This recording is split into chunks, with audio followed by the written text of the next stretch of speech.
Yeah. Okay, there we go. Hey everybody, it's Carrie Knutson with the Creative Educator Collective, and I'm here with my very first Shift and Tell video with my good friend Monica Strass. Hi. And we are going to talk today about Monica's shift in her own educational evolution from a teacher to her position that she's doing now. So I'll let her talk. Monica, please introduce yourself and tell our audience a little bit more about you. Well, I'm Monica Strass. I am now the Innovative Programs Director here at Crown Point Academy, and my journey has been through corporate America to elementary school to adults, back to elementary school, and now doing some teacher training. And it's all been this convoluted process of hoping and trusting the whole system. And that you mean it wasn't a straight shot from I have an idea to you achieved it? No, there were several mountains to be climbed in the meantime. So, but we're here now, and I'm lucky to work at a school that has a vision to help support teachers and train teachers up and help with our community at large. And that's kind of where I'm at right now. Okay, well, here's my question for you, especially because some of our teachers out there might be interested to know. When you had your idea of what you wanted to do next in education after being a first grade teacher for quite a while, how did that whole thing happen? Like, did you just say, I want a new position and you took it? Did you work on the side? Like, how did you make your vision happen? It's been a huge process, actually, having taught here for now 10 years. In my 5th year here, there was a need to have some support around first-year teachers. And so Carrie and I actually started developing a program for first-year teachers here at Crown Point. And so on top of teaching full-time, I took on this other program. It wasn't a task. It wasn't more work. It was something I really wanted to do because I believe in teachers, and the support system is finally being recognized that they do need a support system. But then that kind of started to blossom into, it wasn't just first year teachers. Then Carrie and I had this idea of like, what about seasoned teachers? Let's support them. So then that stemmed into a whole other group that we started working with.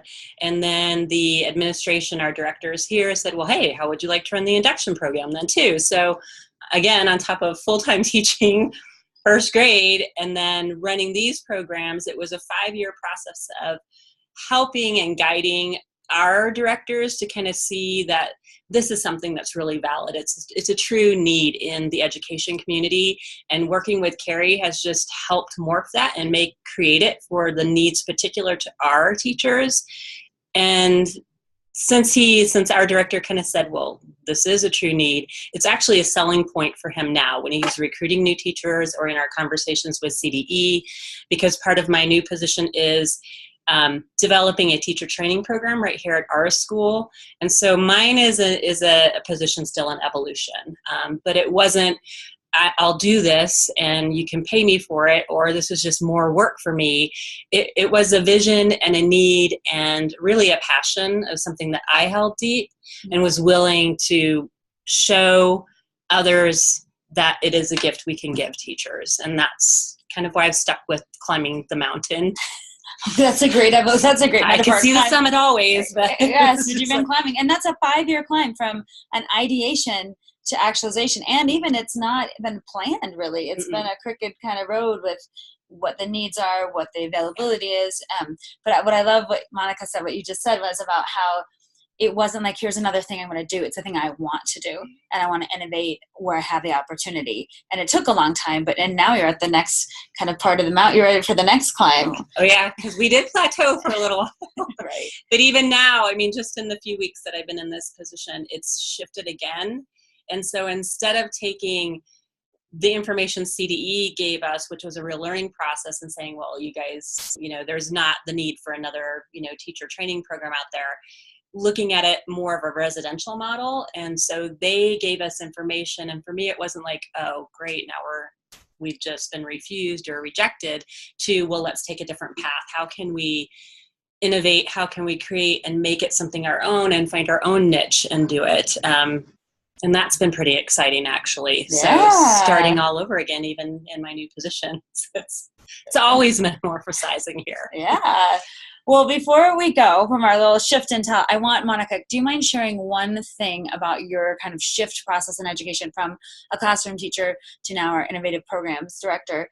Like, what do you think advice you would give to people out there looking to try to make a shift in their own educational career? it's really difficult for me to articulate that, and Carrie knows this really well about me. But I think for me, it was more not, and it's actually a phrase that I've used in professional development with other teachers, is not losing sight of the vision, but trusting the process. And so always having that vision, but not ever forgetting the process might seem longer than you think should be necessary.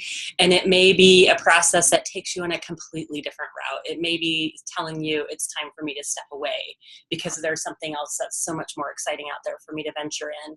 This for me was a super scary step to take because there's no assurances. And I was really afraid to leave the classroom because that was something I knew it was my floor. It was always there. But kind of taking that leap of faith and saying, I want to reach the ceiling and break through the ceiling if at all possible. Yeah. So really trusting your gut and what it is that you want to do, I think is, hopefully that answers that question. Yeah, the answers are great. Trusting your gut and what you want to do, even if you don't quite know how you'll get there. Once you know what you want to do, it's easier to take small steps towards that goal.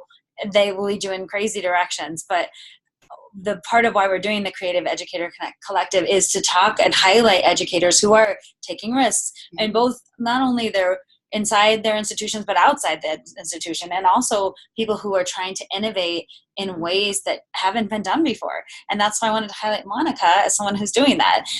You can get more information about Monica and our school at creativeeducatorcollective.com, and we'll be doing more shift and tell videos with other innovators. But I want to say thank you, Monica, for being our first interview. It's wonderful to have you. And thanks to everyone out there in the Creative Educator Collective community for being part of what we're trying to do. Hope you have a great day.